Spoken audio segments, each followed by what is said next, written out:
உங்களுக்கு விவசாயம் பிடிக்கும்னா இந்த வீடியோக்கு ஒரு லைக் பண்ணுங்கள். கிராமப்புறங்களில் இயற்கையில் வர்ற மழைத்துளிகளை மட்டுமே நம்பி, அது மட்டும் இல்லாமல் அங்கே இருக்கிற குளம், குட்டை, ஏரி அதில் இருக்க தண்ணிகளை நம்பி மட்டுமே விவசாயம் பண்ணுறாங்க. அதுவும் பார்த்திங்கன்னா வறண்ட நிலப்பகுதியில் கூட அவ்வளோ அழகாக செல்வ செழிப்பாக விவசாயம் பண்ணுறாங்க. அதுவும் இயற்கையில் வர்ற மழைத்துளிகளில் மழையை நம்பி மட்டும்தாங்க இந்த விவசாயமே நடக்குது. ஆனால் பாருங்கள், அந்த காட்டு பகுதிகளில் இயற்கையாகவே எவ்வளோ அழகாக அந்த பசுமைத்தன்மை இருக்குது பார்த்தீங்களா. ஆனால் உண்மையாலுமே அந்த ஐயாவுக்கு ஒரு மிகப்பெரிய கிரேட்டுங்க. அங்கே பாருங்கள், அந்த ஆறுகளில் ஓர மழை தண்ணியை பாருங்கள், அதுவும் பாருங்கள் குளங்கள்லேருந்து வர தண்ணி மாதிரியே இருக்குது.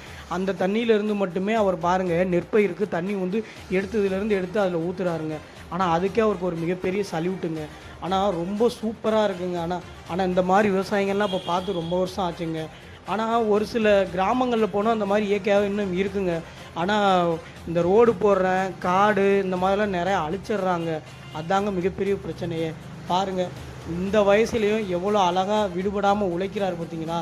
இவரோட உழைப்புக்கே நம்ம எல்லா பேருமே ஒரு மிகப்பெரிய சல்யூட்டுங்க.